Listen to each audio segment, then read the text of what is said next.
नमस्कार, मैं हूं संजय शर्मा। आप देख रहे हैं 4 पीएम न्यूज़ नेटवर्क। पैसा क्या सफ़ेद या काला होता है? पैसा तो पैसा होता है, कहीं से भी आए। हमारे प्रधानमंत्री जी ने कहा था कि काला-सफ़ेद क्या होता है? पैसा पैसा होता है। अब आप कहेंगे कि मैं ऐसी बातें क्यों कर रहा हूँ? भई ब्लैक मनी होती है, व्हाइट मनी होती है। देखिए, गुजरात का नाम हमेशा अब मैं गुजरात वासियों से क्षमा चाह रहा हूँ कि मेरे मन में बड़ा सम्मान है गुजरात वासियों का, लेकिन कुछ ठग जो हैं गुजरात के, वो पूरी दुनिया में मशहूर हो गए हैं।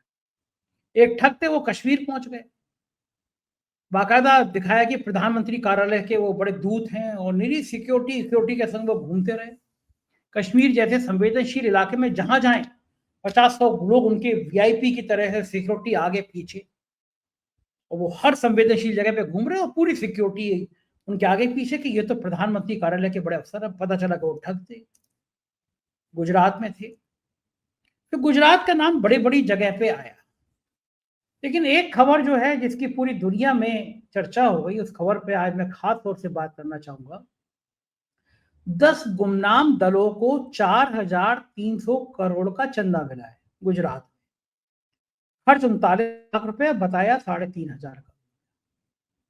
आपको याद होगा इलेक्टोरल बॉन्ड हुआ करता था, उसपे साहब ने कहा, मतलब मोदी जी ने, भारतीय जनता पार्टी ने ऐसी-ऐसी कंपनियों से चंदा लिया जो बड़े-बड़े घोटालों में लिप्त थी। एक वैक्सीन बनाने वाली कंपनी पर आरोप है कि जिसने वो वैक्सीन लगवाई, बैठ रहे हैं, धड़ाम हो जा रहे हैं, गिर जा रहे हैं, मर जा रहे हैं। किसी और दुनिया के देश में होता तो इस पर अनुसंधान होता कि बैठे-बिठाए आदमी को हार्ट अटैक आ रहा है, मर जा रहा है, हो क्यों रहा है? लेकिन सरकार को लगा कि अगर इस पे रिसर्च हो गई और रिसर्च में ये बात सामने आ गई कि साहब वैक्सीन में खेल हुआ था, तो हम कहीं के नहीं रहेंगे, क्योंकि इस वैक्सीन कंपनी से भारतीय जनता पार्टी ने इलेक्टोरल बॉन्ड के ज़रिए बहुत सारा पैसा लिया था। एक जज साहब थे, चंद्रचूड़ साहब, उन्हें इलेक्टोरल बॉन्ड पर रोक लगाई और लोगों को लगा कि ये तो भगवान आ गया सुप्रीम कोर्ट का जज। इसने खेल खोल दिया। अब जितने इलेक्टोरल बॉन्ड से हजारों करोड़ रुपए आया है, तो उन लोगों को गिरफ्तार किया जाएगा, रुपया वापस कराया जाएगा इलेक्टोरल बॉन्ड का। लेकिन उनकी बातें कोर्ट में हवा-हवाई होती थी। डायलॉग बोलते थे, चंडीगढ़ में वीडियो में आ गया वोट चोरी हो रही है, लेकिन उस आदमी के खिलाफ कार्रवाई कुछ नहीं करेंगे। और रिटायरमेंट होने से पहले जिस तरह उन्होंने प्रधानमंत्री जी को बुला के अपने घर में गणेश आरती कराई, संयोग बा शायद गणेश चतुर्थी, आप सबको गणेश चतुर्थी की शुभकामनाएँ। आप खुश रहें, प्रसन्न रहें, मस्त रहें। गणेश जी बड़े दयालु हैं, हर एक पे रहते हैं, और लक्ष्मी जी जो है वो गुजरात पे आजकल ज़्यादा बरस रही हैं। तो चंद्रचूड़ साहब ने भी कुछ नहीं किया, तो समझ में आया कि खेल क्या है, कि क्योंकि दिल्ली में बड़ा-सा आलीशान मकान मिल गया।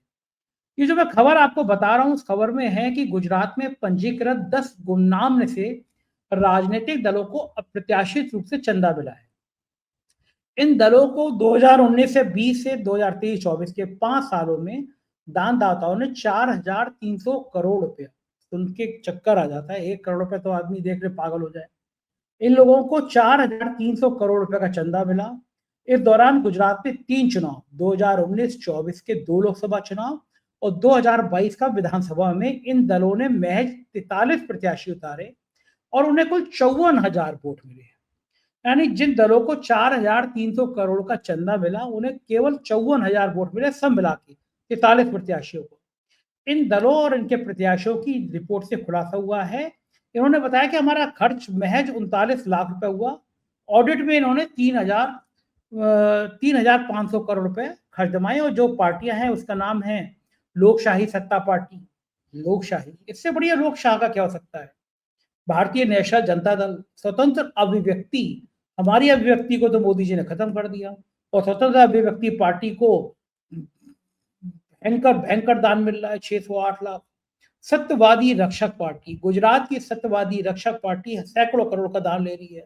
भारतीय जन परिषद, स्वराज जनता पक्ष, जनमन पार्टी, मानवाधिकार नेशनल पार्टी, गरीब कल्याण पार्टी। हमारे मोदी जी से गरीब कौन है? गरीब कल्याण इन लोगों को 3,500 करोड़ पता नहीं कौन इनके खाते में डाल गया। 3,500 करोड़। रवीश कुमार ने ट्वीट किया कि क्या ईडी करने वाली सरकार 24 घंटे में पता नहीं कर सकी कि उन गुमनाम दलों के खाते में 4,300 करोड़ रुपया, मैं गलत कह रहा था, 3.5 नहीं, 4,300 करोड़ रुपया किसने डाले, और इन खातों से निकलकर किसकी रकम किसकी जेब में गई। गुजरात की खबर है, वहां कैसे हो गया? ऐसी खबरें कैसे गुम हो जाती हैं? ऐसा लग रहा है देश पर खास लोगों के गिरोह ने कब्जा कर लिया है। सौरभ भारद्वाज आम आदमी पार्टी के घर पर छापे मारने का सुराग मिल जाता है, इन दलों का सुराग नहीं मिलता। ईडी को पता ही नहीं चलता। चुनाव आयोग खुद क्यों नहीं उजागर करता? क्या इसके लिए भी राजनीतिक कार्यकर्ताओं पर दोष डालेगा कि हमें बताया नहीं, हमने कुछ किया नहीं? क्यों नहीं इसको लेकर एक बड़ा देश में हंगामा खड़ा किया जा रहा है? अब आप कल्पना कर सकते हैं, 4,000 करोड़ से ज्यादा चंदा ऐसी मिल गया गुजरात में। लोग ऐसी खाते में डाल जाते हैं पैसे, पता ही नहीं चलता। अच्छा, पहले मैं मोदी जी को काले और सफेद मनी, ब्लैक मनी और व्हाइट मनी, जिससे मैं चर्चा चला रहा हूँ, मेरे मुंह से क्या सुनेंगे? अपने माननीय प्यारे प्यारे मोदी जी के मुंह से सुनिए, फिर मैं आपके पास। की व्याख्या बहुत सिंपल है। पैसा किसका लगता है उसे मुझे कोई लेना देना नहीं है। वो डॉलर है, पाउंड है, वो करेंसी काली है, गोरी है, मुझे कोई लेना देना नहीं है। लेकिन जो प्रोडक्शन है उसमें पसीना मेरे देशवासियों का होगा। ठीक बात है मोदी जी, बिल्कुल सही है कि वो पैसा कहां से आ रहा है, वो ब्लैक एंड व्हाइट है, कैसा है, आपको मतलब नहीं है। लेकिन आपको मतलब नहीं है कि गुजरात तो आपका है, आपने गुजरात पे लंबे समय से शासन किया है, तो गुजरात में ये 4,000 करोड़ रुपए जो पैसा आ जाता है, इससे भी आपको मतलब नहीं है। आपको पता ही नहीं है कि 4,300 करोड़ रुपए ऐसी गुमनाम सी पार्टियों के पास कहां से आ गए। 4,500 आपको पता भी नहीं होगा कि गेमिंग के जो खेल चल रहा था, टीम 11 और इस तरह के गेम चल रहे थे, उनके बीच में ये लाखों हजार करोड़ रुपए किस उद्योगपति के बीच में आ रहे थे। आपको पता ही नहीं होगा कि भारतीय जनता पार्टी का कौन नेता इसमें इन्वॉल्व था। अब हजारों लाखों करोड़ रुपए आ जाते हैं, चले जाते हैं, आपको पता ही नहीं होता है। आपको पता ही नहीं होगा कि इलेक्ट्रल बॉन्ड में ऐसी ऐसी दागी कंपनियां, उन्होंने चंदा दे दिया आपकी पार्टी को और आपने उनको ठेके दे दिए। मोदी जी, मुझे पता है आप बड़े शरीफ इंसान हैं, आपको शायद आपको पता ही नहीं होगा। आपको ये भी नहीं पता होगा कि जो 4,500 करोड़ रुपया, 4,300 करोड़ रुपया है, इनका रुपया निकल के कहां चला गया। और आप तो इतने सीधे हैं कि गुजरात के लोगों को कष्ट भी नहीं देना चाहते, तो आप अपनी ईडी, इनकम टैक्स, सीबीआई से कहेंगे भी नहीं कि मालूम करो कि ये 4,300 करोड़ रुपया इन पार्टियों के खाते में किसने डाल दिया। अब नहीं करना चाहते आप गुजरात के लोगों को परेशान, करना भी नहीं चाहिए। आपने तो खुद कहा ब्लैक मनी हो, ब्लैक हो, कलर हो, डॉलर हो, करेंसी हो, आपको मतलब नहीं है। आपको मतलब होना भी नहीं चाहिए। अब वोट चोरी हो रही है तो आपको क्या मतलब? हो रही है, होने दीजिए ना वोट चोरी। अब वोट चोरी इस मुकाम तक पहुंचा दी राहुल गांधी ने कि गली गली में नारे लगने लगे, वोट चोर गद्दी छोड़। कितनी खराब बात है कि बिहार में जनता ऐसी पगला गई है। बिल्कुल नहीं जनता को करना चाहिए। बिहार के मंत्री और विधायक दौड़ा रहे हैं, जनता दौड़ा दौड़ा कर उनको पीट रही है। ये नारा राहुल गांधी क्यों लगवा रहे हैं कि वोट चोर गद्दी छोड़? अगर जनता के समझ में आ गया, बच्चे बच्चे की समझ में आ गए, तो बिहार जैसी घटनाएं गली गली में होंगी।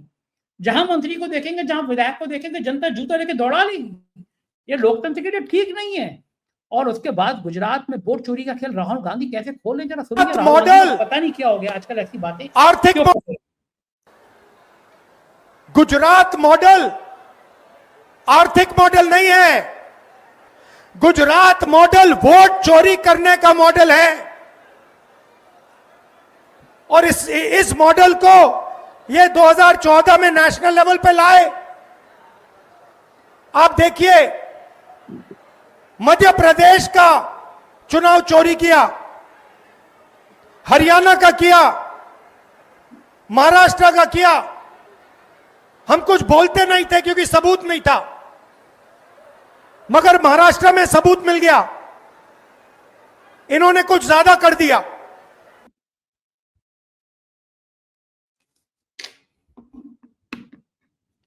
कुछ ज्यादा कर दिया, सबूत मिल गया। बात तो सही है कि अगर इतना जादू नहीं दिखाते, जैसे मैं महाराष्ट्र में था, मुंबई में चुनाव में था, पूरी टीम के साथ था, कहीं दूर दूर तक भारतीय जनता पार्टी के आने की उम्मीद नहीं। लेकिन कुछ जादू ज्यादा दिखा दिया और जादू का नतीजा था, फिर जनता को समझ में आया कि वोट का खेल है। और फिर राहुल गांधी ने एक एक करके बता दिया कि असल में वोट चोरी हो रही है, इसके अलावा नहीं, कुछ नहीं हुआ। देश की 70 से 80 सीटों पर वोट चोरी का खेल हुआ है। यानी साहब की सत्ता 200 से ज्यादा ऊपर नहीं जाती, 200 सीटों से ज्यादा नहीं जाती। यानी साहब अपनी हुकूमत नहीं बना पाते। देखिए राहुल गांधी क्या कह रहे हैं। कर्नाटक सेंट्रल में नहीं हुआ है, यह हिंदुस्तान में 70-80 सीटों में किया गया था। और मैं आप इसको स्टेज से बता रहा हूं, हमने काम शुरू कर दिया है। माधेपुरा पहला कदम है। हम आपको दिखाएंगे कि असेंबली इलेक्शन चोरी किए जा रहे हैं, हरियाणा चोरी किया गया, महाराष्ट्र चोरी किया गया, लोकसभा चोरी की गई। हम दिखाएंगे आपको सबूत के साथ, जैसे हमने माधेपुरा में दिखाया, सबूत के साथ हम आपको दिखाएंगे।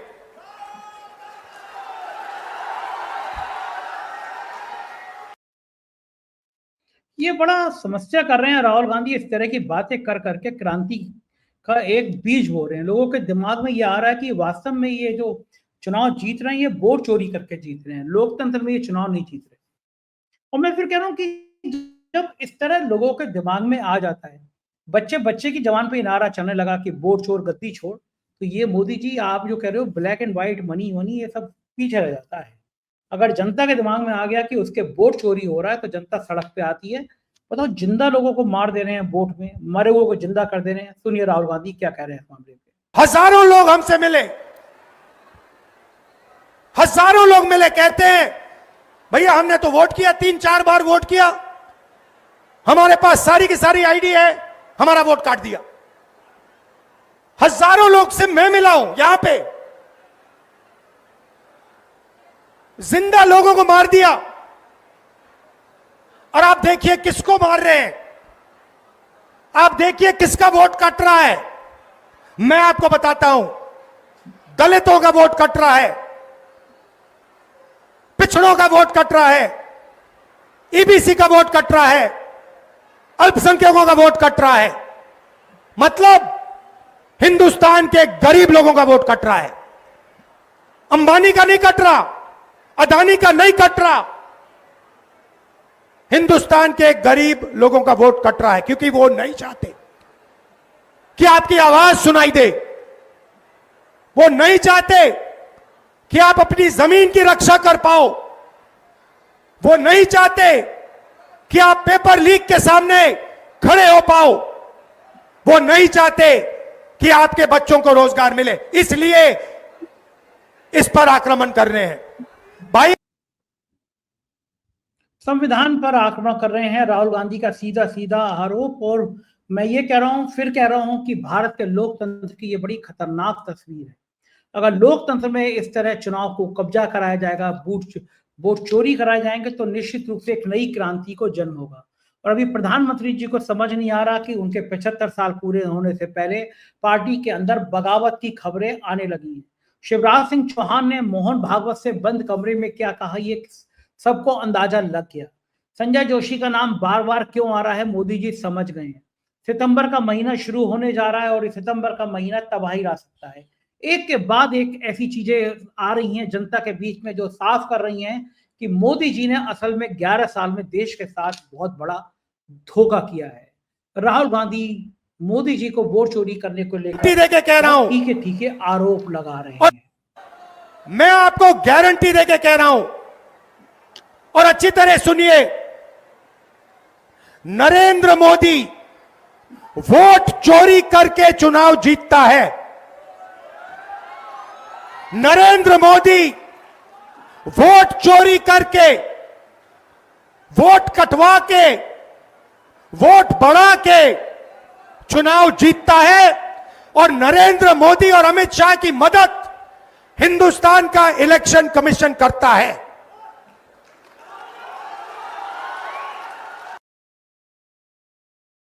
ये बहुत ही जबरदस्त बात कही है। और मैं कह भी रहा था कि भारत के लोकतंत्र में एक सवाल जरूर पूछा जाएगा। इतिहास हर एक को याद करता है, जो देश के लिए बढ़िया योगदान करते हैं उनको भी याद करता है, और उन लोगों को भी याद करता है जिन्होंने अंग्रेजों के दौर में अंग्रेजों की दलाली की थी, अंग्रेजों की मुखबरी करी। इतिहास बड़ा निर्मम होता है, किसी को छोड़ता नहीं है, उसके रूप में याद किया जाता है। कुछ साल पहले जब किताबों में पढ़ाया जाएगा कि देश का कौन सा ऐसा मुख्य निर्वाचन आयोग था जिसने लोकतंत्र की हत्या करी, इसके नाकारा ने इस देश की लोकतंत्र पर बहुत दाग पहुंचाया, तो निश्चित रूप से राजीव कुमार और ज्ञानेश कुमार का नाम सामने आएगा। इस बीच बुरा वक्त ही आता चला जाता है, ऊंट पर बैठे आदमी को भी कुत्ता काट लेता है।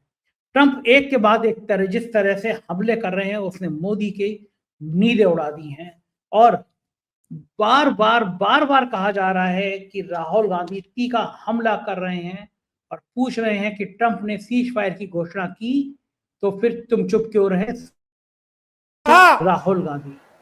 कि जब हिंदुस्तान पाकिस्तान का युद्ध हो रहा था, मैंने फोन उठाया और नरेंद्र मोदी से कहा कि सुन, ये जो तू कर रहा है इसको 24 घंटे के अंदर बंद कर। और नरेंद्र मोदी ने 24 घंटे में नहीं, 5 घंटे में सारा का सारा रोक दिया।